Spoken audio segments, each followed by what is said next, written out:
আমি ডাক্তার বাবু, আমার ছেলে আগের মতো ঠিক হয়ে যাবে তো? হ্যাঁ, নিশ্চয়ই হবে ম্যাডাম, কিন্তু ওর জন্য ওকে আর্ট থেরাপি করতে হবে।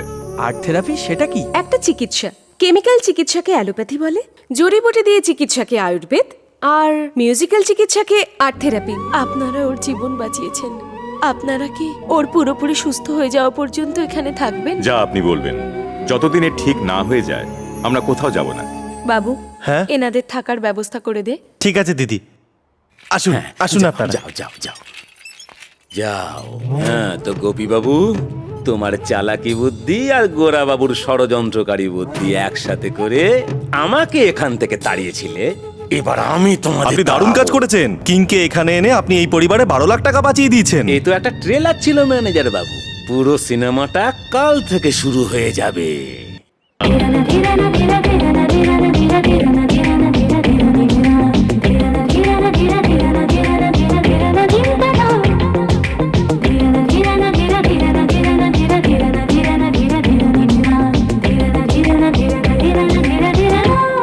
ঝননা ঝনা ছন ছন বলে রে সঙ্গীতের মিঠি সরগম। ঝননা ঝনা ঝন ঝন নাচে রে মুঞ্চি তোর সুরেতে হরদম। আমার গানে যদি তোমার মনের ব্যথা এতটুকুও লাঘব হয়, কামনা করি ঈশ্বরকে যেন তোমার কষ্ট কিছু কম হয়। আমার গানে যদি তোমার মনের ব্যথা এতটুকুও লাঘব হয়, কামনা করি ঈশ্বরকে আমি রাখে ভালো যেন তোমাকে সারাটা জীবন। ঝননা ঝনা ঝন ঝন বলে রে সঙ্গীতের মিঠি সরগম। ঝননা ঝনা ঝন ঝন নাচে রে মুঞ্জি তোর সুরে দে হরদম। এই ফটোটা কার? এটা মা।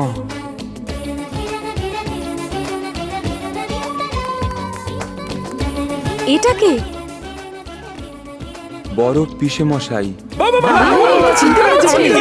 চিনতে পেরেছে আমাকে। এবার বলো তো এটা কার ফটো? মেজো পিসে মশাই। কারেক্ট। আর এটা কে? ছোট পিসে মশাই। হ্যাঁ, ভেরি গুড।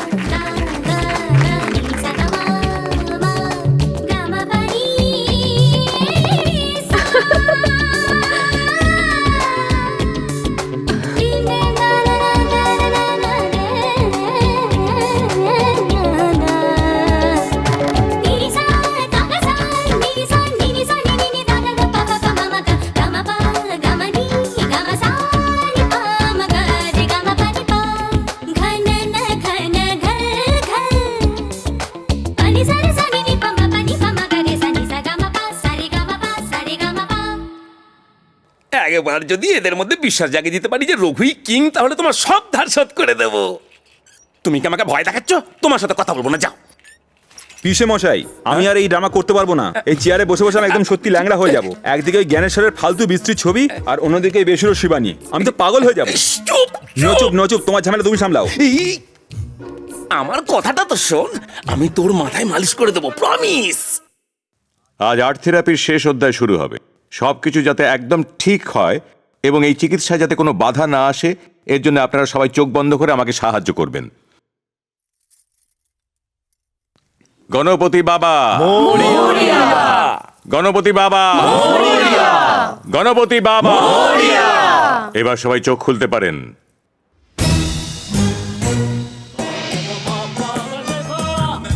আপনারা কারা?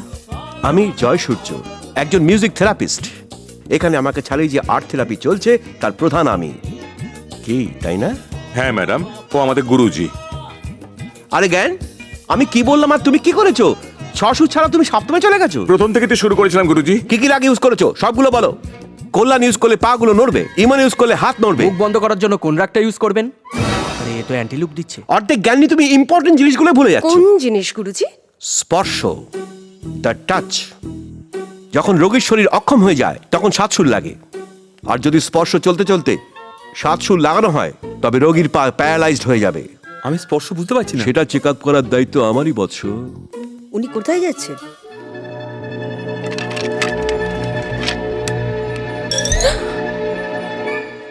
আপনি একটু পেছনে সরে যান।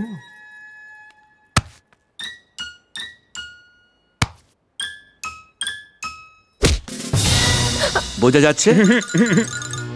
এই তুমিও পেছনে যাও যাও। বোঝা যাচ্ছে? পাচ্ছি না। যাচ্ছে না।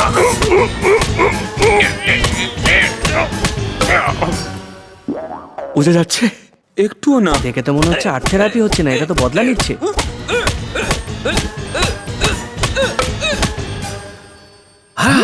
তোমার তো ব্যথা লাগছে, তুমি কাঁদছো। কাঁদছি না গুরুজি, আপনার পরিশ্রম আর আমার প্রতি ভালোবাসা দেখে আমার কান্না পাচ্ছে।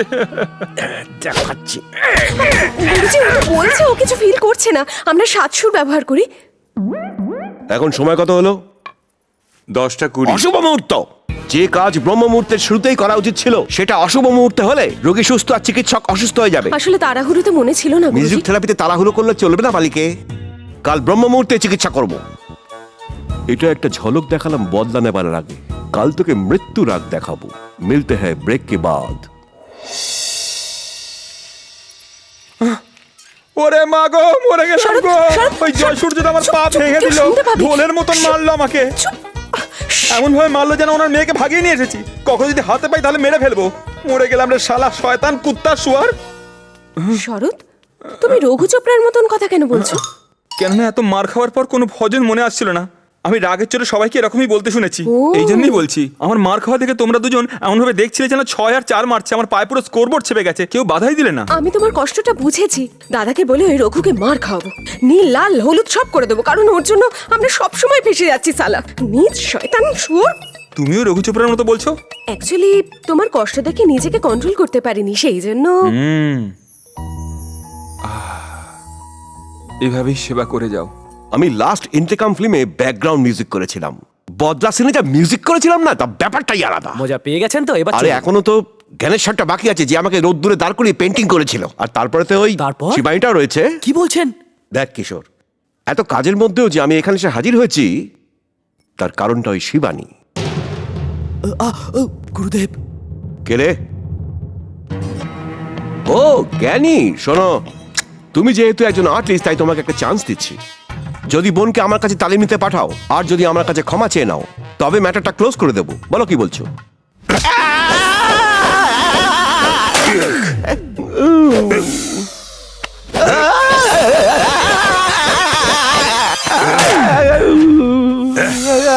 কি বললি আমার বোনের সম্বন্ধে? স্যার আমি ক্ষমা চাইছি, আমাকে ক্ষমা করে দিন। হাত জোর করে ক্ষমা চা। তাই চাইছি। ক্ষমা চেয়ে নিন না গুরুদেব। হাত জোর করবি কিনা? হাত উঠছে না তো বাবা। দাদা, ও তো পায়ে মেরেছিল, তাহলে তুমি ওর হাত কেন ভাঙলে? চুপ করুন ম্যাডাম, আপনি কিছু বলবেন না। 7 নম্বর সুর লাগাবেন না। মুখে মুখে কথা, মুখে মুখে কথা।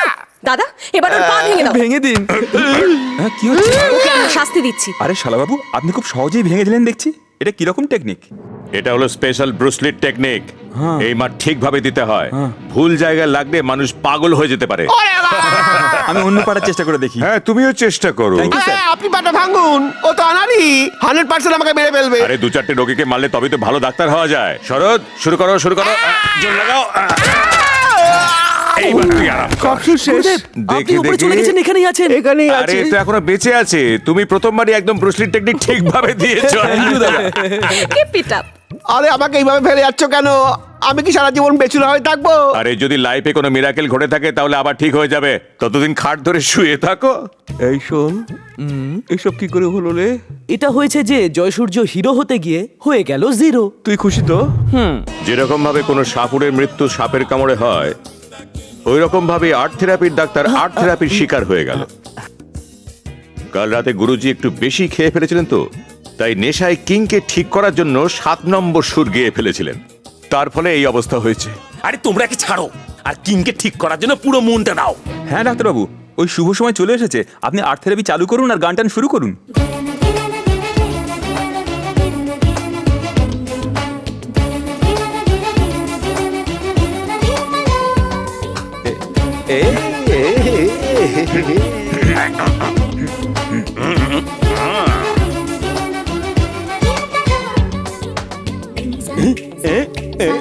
আরে বাহ, পান হচ্ছে।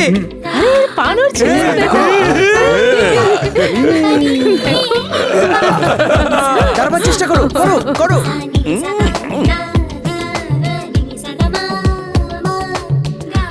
হ্যাঁ, কি করছে? দেখো, দেখো। কি করছে? Get up, get up, ওঠো, ওঠো, ওঠো। Slowly, slowly. চলো, আস্তে আস্তে। ধরবেন না, ও ঠিক যাবে। আস্তে চলো।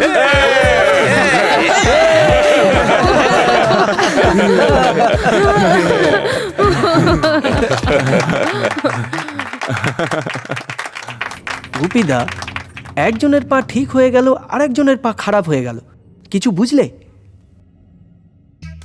মা, দাদা, আরে এই আবার কোথা থেকে চলে এলো? এখন কি করে সামলাই? হ্যাঁ, পিসেমশাই একে তো ছোট ভাই। এ আমার ভাই। হ্যাঁ, আরে কি এর? একটু বুঝে শুনে কথা বলিস। হ্যাঁ, আমি সব সামলে নেবো। অজয়, মা, কেমন আছিস বাবা? কি ব্যাপার, কোনো খবর না দিয়েই চলে এলি? সবার কথা মনে পড়ছিল তাই চলে এলাম। দাদা কোথায়? আরে অজয়, দাদা, কেমন পুরো আছিস? ফ্যামিলিকে দেখে কত ভালো লাগছে। কাকিরা ধা, ঠিক করে বানাও, ঠিক করে। এনারা কে? তুই আসলে লন্ডন এরা- যাওয়ার পর তোর দাদার অ্যাক্সিডেন্ট হয়েছিল, এনারাই ওকে বাঁচিয়েছে। দাদার অ্যাক্সিডেন্ট হয়েছিল, তোমরা আমাকে আমি জানাওনি? ঠিক আছে, আমার কিচ্ছু হয়নি, কিন্তু তুই হঠাৎ এখানে? তোমাদের সারপ্রাইজ দেবো বলে।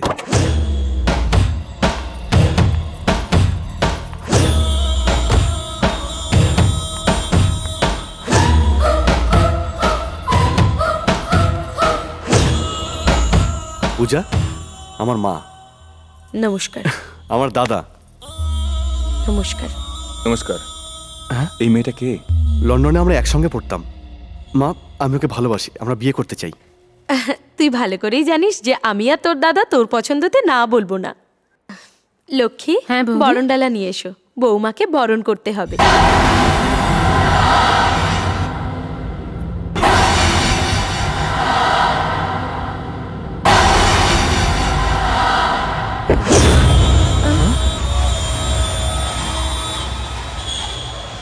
ভেতরে এসো মা।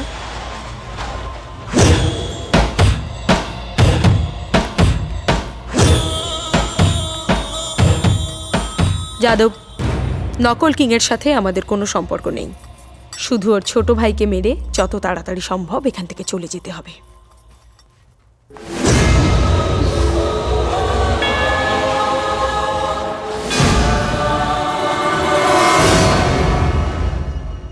তাহলে আপনারা অন্য কাউকে নিয়ে নিন। গুরুদেবের তো ব্যান্ড বেজে গেছে, উনি আর কি বাজাবে? ভাই, বলে শোন কিশোর, কি হয়েছে? আমাকে গোপী মোহনের কাছে নিয়ে কখনো চল। এদিকে নিয়ে যেতে বলো, কখনো ওদিকে নিয়ে যেতে বলো। আমি কি রিক্সাওয়ালা নাকি? ওদের সাথে কি দরকার তোমার? আমার কাছে জ্ঞানেশ্বর আর ওর দলকে শেষ করার একটা আইডিয়া আছে। হাঁটতে পারেন না, মারতে চললেন। ওয়াক করতে পারি না বলে কি হলো? টক করে তো বদলা নিতে পারি। হাত পা ভেঙেছে, এবার মুখটাও ভাঙবে। আরে আমার মুখ ভাঙবে না ওদের মাথা ভাঙবে সেটা নিজে দেখে নিবি। চল মিটার ডাউন করে। দাঁত বার করে তো খুব হাসছিলে। কিং চলে গেছে বলে এখন ফিরে এলো কি করে এখানে? সেটাই তো বুঝতে পারছি না। বুঝতে না পারলে আমি বোঝাবো। হ্যাঁ,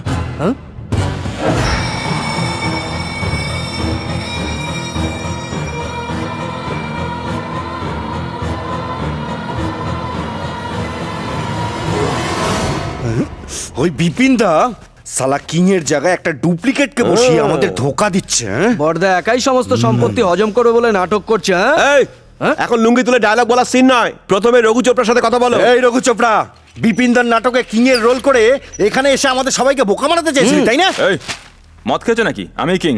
যদি তুই কিং হবি তাহলে তোর 10 বছর বয়সে সেই কথাটা বল যেটা শুধু তুই আর আমি জানি, আর কেউ জানে না। চল বলে ফেল, বল দেখি। ও কথা ছাড়, 7 বছরের জন্মদিনে তোর বাবা তোকে একটা গিফট দিয়েছিল, সেটা তো বল। আরে বোকার মরণ, তোমরা প্রশ্ন করছো কেন? পুলিশকে ডাকো, ওরা প্রশ্ন করবে। পুরো দলটাকে ভেতরে ঢোকাও।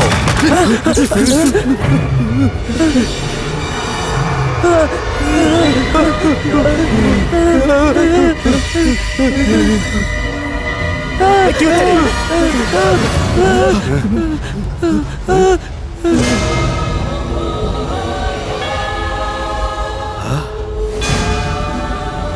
এই তুই এরকম করে কি দেখছিস?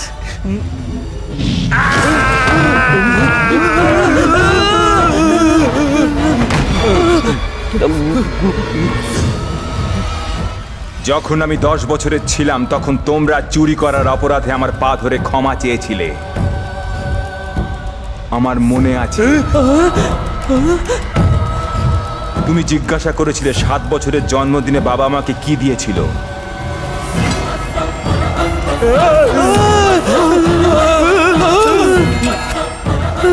এই তলোয়ার। গুরুদেব দাঁড়ান, আমি আসছি। জানো কেন দিয়েছিল? তোমাদের মতন জানোয়ারকে মেরে ফেলার জন্য। কেন মেরে ফেলেছিলে আমাকে? বলো, কেন মেরেছিলে আমাকে? আমি জানি না, বিশ্বাস করো গুবিদা, ওকে তুমি মেরেছিলে। বলো কেন মেরেছিলে, বলো। আমি গুন্ডা বদমাশ হতে পারি কিন্তু খুনি নই। আমি শুধু ওদের একটু চমকাবো বলে মিথ্যে বলেছিলাম। শরৎবাবু, ভয় পেয়েছো নাকি? কাল রাত্রে ঘুম হয়নি? জানি না দাদা, মনে হচ্ছিল যে মনের মধ্যে কোনো একটা কিছু চলছিল। ঘুম থেকে উঠে দেখি মাথা ধরে আছে। এরকম আবহাওয়া এটা হয়, ঘাবড়ানোর কিছু নেই, অভ্যেস হয়ে যাবে। খাবার খাও। আরে পিসেমশাই, আসুন আসুন, খাবার খেয়ে যান। আমি পরে খেয়ে নেবো। আমি বললাম না খেয়ে যান। আচ্ছা ঠিক আছে, চল। এক চুমুক, তারপর সব শেষ। বড় পিসে, আপনিও ব্রেকফাস্ট করে নিন। সকাল সকাল দাদুর ফোন এসেছিল, এবার পয়সা না দিতে পারলে আমাকে মেরেই ফেলবে। এর জন্য মাকে বলে 1 কোটি টাকা বার করে নিয়ে এসো। ওই টাকা ওর মুখের উপর ছুঁড়ে ফেলে দিয়ে ওর মুখটা কিছুদিনের জন্য বন্ধ করে দেবো। আর ভাবছি এখন খাবারটা খেয়েই ফেলি। গুড মর্নিং দাদা। গুড মর্নিং অজয়, আয়।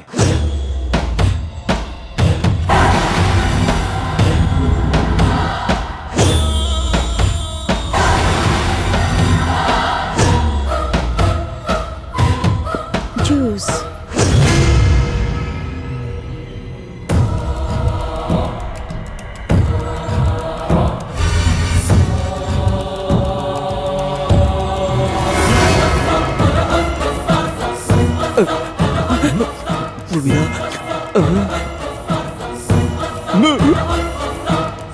আর তাড়াতাড়ি যাও যাও যাও, শিগগিরই গিয়ে পয়সাটা নিয়ে এসো। আরে কি হলো? জুস না। আরে আমার কথা শুনছো?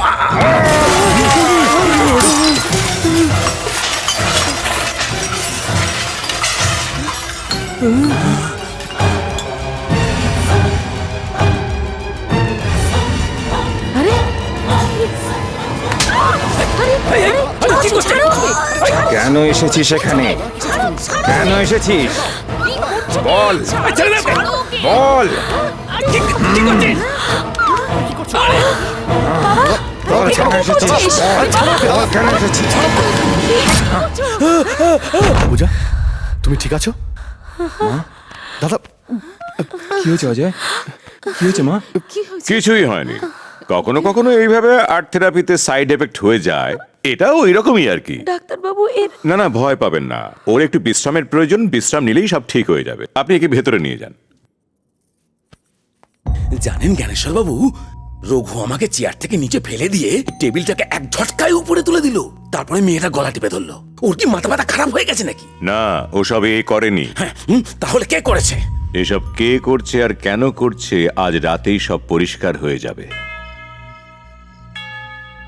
জ্ঞান, আমি জানি তোমার ড্রিঙ্ক করবার পরে ঘুম আসে না, আর সেজন্য তুমি আমাদের ভূতের গল্প শুনিয়ে এখানে টাইম পাস করবে বলে নিয়ে এসেছো। আমারও এটাই মনে হচ্ছে। দেখলে নিজেরাই বুঝতে পারবে।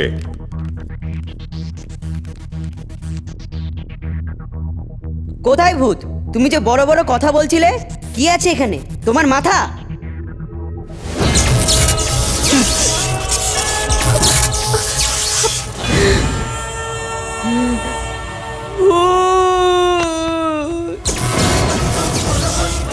এখন আমরা যাকে দেখতে পাচ্ছি, যদিও ও রঘু গুন্ডা, কিন্তু ওর ভিতরে কিং এর আত্মা আছে। কিংয়ের আত্মা? এটা কি করে সম্ভব?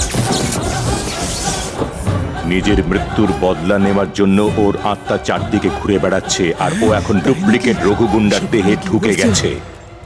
সকালে যখন তোমরা ব্রেকফাস্ট করছিলে তখন আমার দৃষ্টি শুধু রঘু গুন্ডার ওপর ছিল। পূজা আসার সাথে সাথে আমি ওর চোখে জ্বলন্ত আগুন দেখেছিলাম। হ্যাঁ, আমিও দেখেছিলাম। ওর চোখ দুটো জ্বলন্ত আগ্নেয়গিরির মতো লাল ছিল। কিন্তু কিং এর অজয়ের হবু বউয়ের প্রতি এত রাগ কেন? হয়তো এই বিয়েটা ওর পছন্দ নয়, আর না হলে অন্য কোনো কারণ থাকতে পারে। ও আচ্ছা। তখন তো আমি সবাইকে বুঝিয়েছিলাম যে এটা চিকিৎসার একটা সাইড এফেক্ট। তারপর আমি মানুষের আত্মার ওপর লেখা বই সিগমেন্ট ফ্রয়েডের বাংলা সংস্করণ পড়েছিলাম, আর তখনই সবকিছু পরিষ্কার হয়ে গেল। এ তো ফিল্ম ভুলভুলাই আর গল্পের মতন লাগছে। সিনেমার গল্প সত্যি ঘটনা নিয়ে লেখা হয়ে থাকে শিবানী। দেখো, রঘু গুন্ডা পুরোপুরি কিং হয়ে গেছে। রঘু নিজেও জানে না যে কিং এর আত্মা ওর শরীরে পুরোপুরি প্রবেশ করে গেছে। এই সমস্যার সমাধান আমার কাছে আছে। ডাকিনী, যোগিনী আর দুষ্ট আত্মার খারাপ নজর থেকে রক্ষা করবে। এটা অভিজ্ঞান স্বামীর 1000 তপস্যার জ্ঞান প্রাপ্ত আশীর্বাদ আছে, যা আপনার পুত্রের শরীরে থাকলে কোনো দুষ্ট আত্মার প্রভাব এর পাশেও থাকবে না। এই রক্ষা কবচ যন্ত্র যেন আপনার পুত্রের গলায় সব সময় পড়া থাকে। যতক্ষণ এটা আপনার পুত্রের শরীরে থাকবে, ততক্ষণ দুষ্ট আত্মা ঘেঁষবে না। রক্ষা কবচ যন্ত্রম।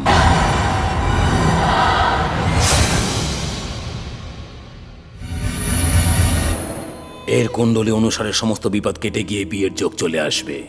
অতএব যত শীঘ্র সম্ভব ওর বিয়ে দেওয়ার ব্যবস্থা করুন। আরে কি উল্টোপাল্টা বলছো তুমি? রক্ষা করতে এসেছো সেটাই করো না। ফালতু কথা কেন বলে যাচ্ছ? এই মুশকিল সময় আমরা মেয়ে কোথায় পাবো? মেয়ে খোঁজার কোনো দরকার পড়বে না, সে এখানেই আছে। কে সেই মেয়েটা? শিবানী। ডাক্তারবাবু, আপনি কি বলেন? এই সিদ্ধান্ত তো আমার বোনই নেবে। তুই বল শিবানী। আজ আমি খুব খুশি। ঠাকুরপো, হ্যাঁ বলুন। আপনি তাড়াতাড়ি আশীর্বাদের ব্যবস্থা হ্যাঁ, আমি করুন। নিশ্চয়ই করব। অনেক দিন পর আমাদের এই বাড়িতে এত খুশি এসেছে। খেয়াল রাখবেন এই খুশির মুহূর্তে কোনো ত্রুটি না থাকে।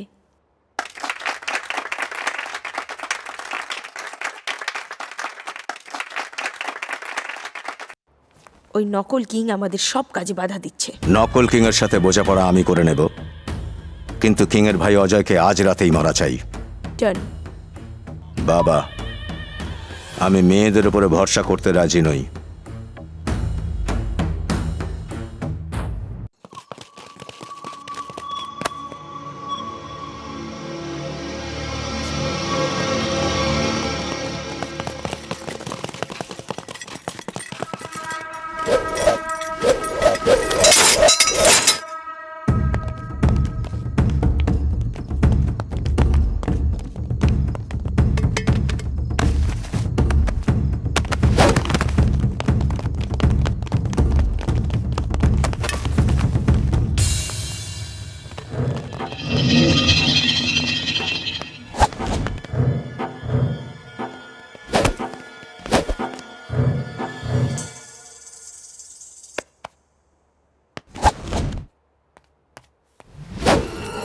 এই, কে তোমরা?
রাত্রে এসব কি হচ্ছে? আরে শরৎবাবু, দারুণ ব্যাপার, আপনি তো একাই এত লোকের 12টা বাজিয়ে দিলেন। শরদের হাতে এত জোর নেই। এর মানে তুমি রঘু চোপড়া। রঘু চোপড়া? আর আমাদের শরৎবাবু?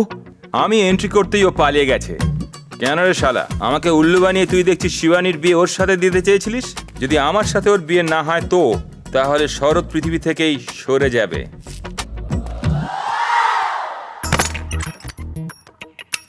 আরে শিবানী, ওঠ ওঠ ওঠ। কি হয়েছে দাদা? সুন্দর একটা স্বপ্ন দেখছিলাম। আরে শিবানী, তুই স্বপ্নের মধ্যে আছিস আর এখানে রিয়েল লাইফে কত কি ঘটনা ঘটে যাচ্ছে। কেন, কি হয়েছে দাদা? রঘু চোপড়া এসে যাওয়াতে ওর ভয়ে শরৎবাবু পালিয়ে গেছে এখান থেকে। তাহলে কি করবো এখন? দেখ, আমাদের বাকি লোকেদের সাথে সম্পর্ক নেই, সম্পর্ক শুধু শরতের সাথে। আমরা দুজন এই মুহূর্তে এখান থেকে বেরিয়ে পড়ি, চল ওঠ। হ্যাঁ হ্যাঁ, উঠছি উঠছি দাদা।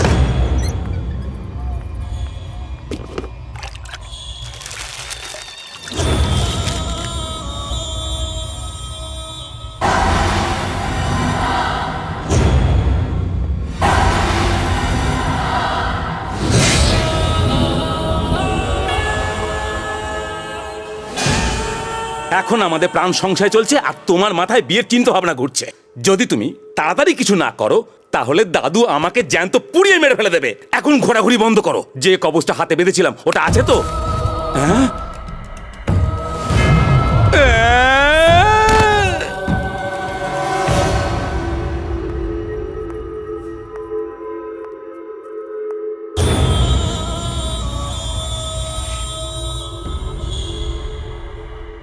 সরি অজয়।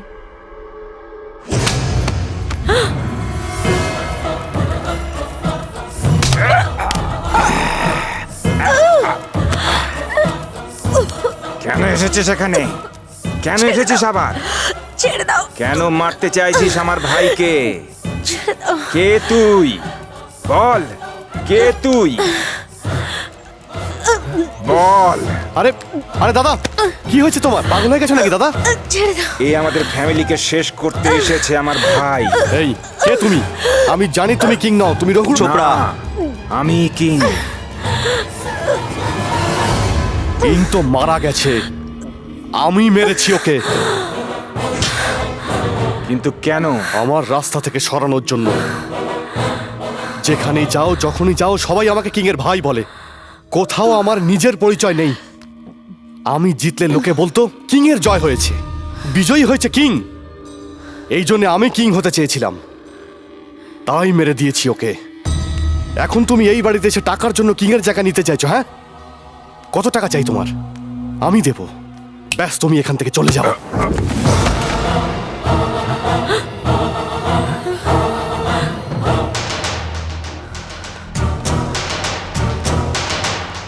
এই, কে তোমরা? আমরা কে তুমি ঠিক জেনে যাবে, কিন্তু তার আগে এইটা জেনে নাও, কিংকে মারার জন্য অনেকেই চেষ্টা করেছিল, যদিও কেউ মারতে পারেনি, কিন্তু তুমি ওকে মেরেছো। তুমি কিং এর বিশ্বাসকে মেরেছো, তার ভালোবাসাকে মেরেছো, কিন্তু কিংকে প্রাণে মারতে পারোনি। কিংকে মারা শুধু মুশকিলই নয়, অসম্ভব। এ কথা জেনে যে ভাইকে প্রাণের চাইতেও বেশি ভালোবাসতো সেই তাকে মারতে চেয়েছে, সত্যিকারের যন্ত্রণা বুকে নিয়ে বসে আছে দেখো কিং, রাজা প্রতাপচন্দ্র বর্মা। আপনি মিথ্যে কথা বলছেন, এ কিং নয়। রঘু চোপড়া এক রকমের দেখতে দুটো লোক হতেই পারে, কিন্তু এর মতো মানুষ লাখে একজন হয়। কিং এর বডিগার্ড মুন্নার ভালো নাম রঘু চোপড়া, যে আমার ছেলে। যখন ইনি বুঝতে পারলেন যে এর পরিবারের লোকজনই একে মারতে চাইছে, তখন বড় পিসমশার সাহায্যে রঘু চোপড়া এখানে কিং হয়ে আসে আসল অপরাধীকে ধরার জন্যে। আর তুমি সেই অপরাধী এটা জেনে কিং বেঁচে থেকেও মরে গেছেন। স্যার, এই পূজা আর কেউ নয়, ম্যানেজার রামবাবুর মেয়ে, যে এই বাড়িতে কাজ করতো।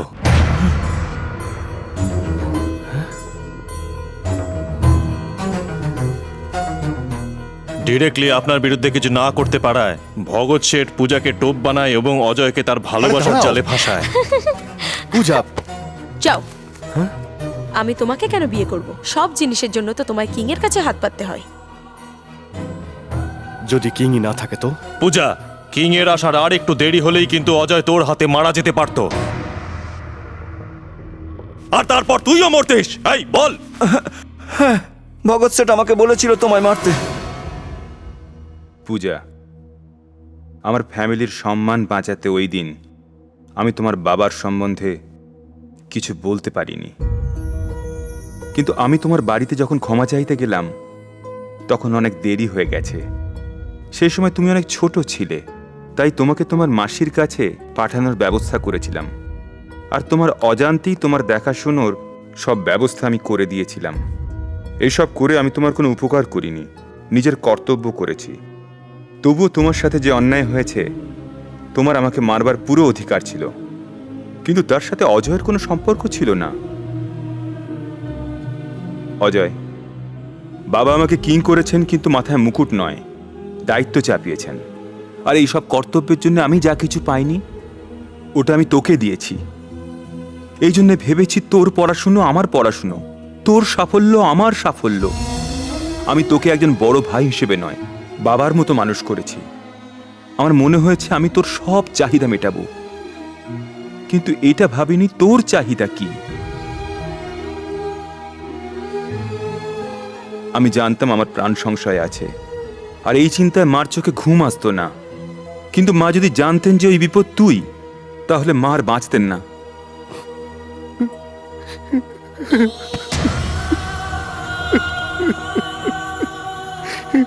আমাকে ক্ষমা করে দাও দাদা, আই এম সরি। কি করে ক্ষমা করব তোকে? তুই তো কোনো ছোট ভুল করিসনি।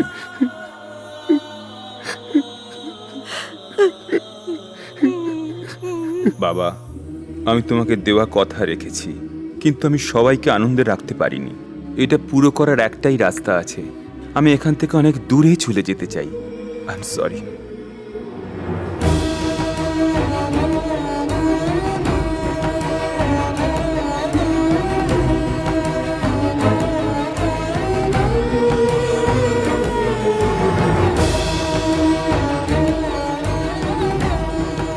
চল পালিয়ে চল। পালিয়ে যাব?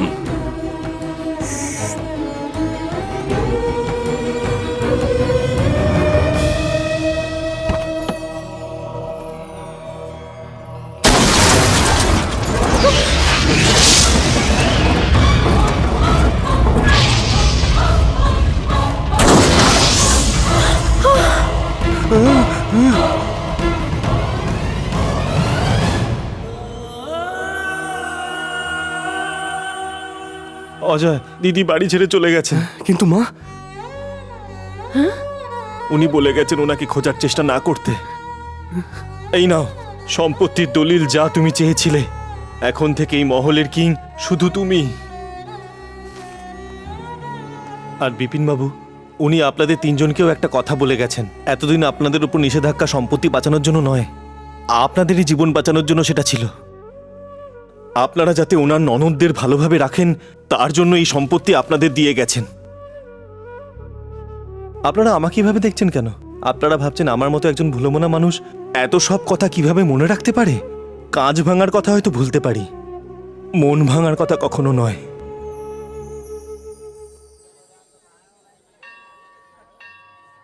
শরৎবাবু কোথায় চলে গেলেন? কোথায় গেলেন?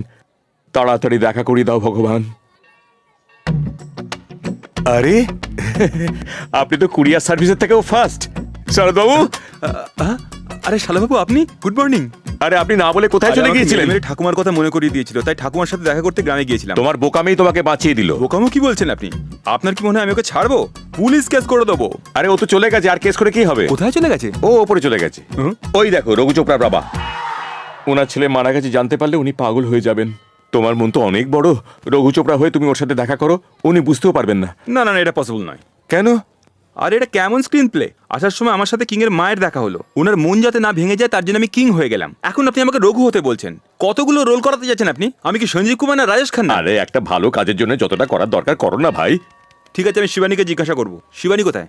আরে শরৎ, কোথায় গায়েব হয়েছিলে? তুমি জানো আমি তোমার জন্য চিন্তা করছিলাম। শিবানী, আমি তোমাকে একটা সত্যি কথা বলতে চাই। আমি ও নই যার কথা তুমি ভাবছো। মানে? আমি কিং। কিট্টু, জানিস তুই কেন বেঁচে আছিস? কারণ ভগৎ সেটের সব খবরাখবর ঠিকভাবে যেন আমি পাই। স্যার, স্যার, স্যার, ওই সব না ফ্রড স্যার। ওর নাম আর বাকি পরিচয় সব জালি। তাহলে তুমি ওকে কোম্পানিতে অ্যাপয়েন্টমেন্ট কেন দিলে? আপনার রেকমেন্ডেশন দেখে স্যার। আমি তো এই ব্ল্যাঙ্ক লেটার সাইন করে ঘরের সেফ জায়গায় রেখেছিলাম যাতে এটা আমার না থাকার সময় কাজে লাগে। তার মানে ঘরেরই কেউ। স্যার, ভগৎ শেঠের লোকই আপনার উপর হামলা করেছে, কিন্তু যে মেয়েটা আপনার উপর গুলি চালিয়েছিল তার এখনো হদিশ পায়নি স্যার। ভগৎ শেঠের কাছে আপনার প্রত্যেকটা প্রোগ্রামের ডিটেল আছে, এমনকি বিদেশ যাওয়ার খবরটাও। হতে পারে কোনো ফ্যামিলির লোকের সাথে জড়িত আছে। Thank you কিটু। মুন্না, আমার কথা মন দিয়ে শোন। তারপর আমি মুন্নার সাথে এই নাটক শুরু করি।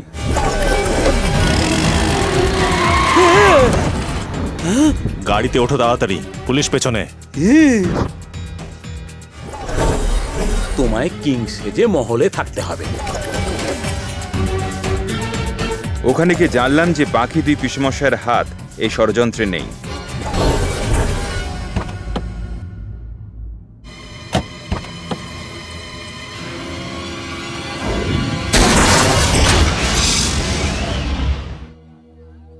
আমার ভাইয়ের যা চাহিদা ছিল তা দেবার জন্য মরার মিথ্যে নাটক করে আমি এখানে চলে এলাম। স্যার, কিটু, কি খবর? ভগৎ শেঠ আপনার ভাইয়ের গাড়িতে আমাকে বোম রাখার জন্য বলেছে। তারপর তুমি কি করলে? ওনার গাড়িতেই ফিট করেছি। ভগৎ শেঠ, কিট্টু, কাজ হয়ে গেছে। ভগৎ শেঠ, আমি তোমাকে বলেছিলাম যদি তোমার হাত আমার ফ্যামিলিতে ওঠে তো তুমি দুনিয়া থেকে উঠে যাবে। কে তুই? কিং।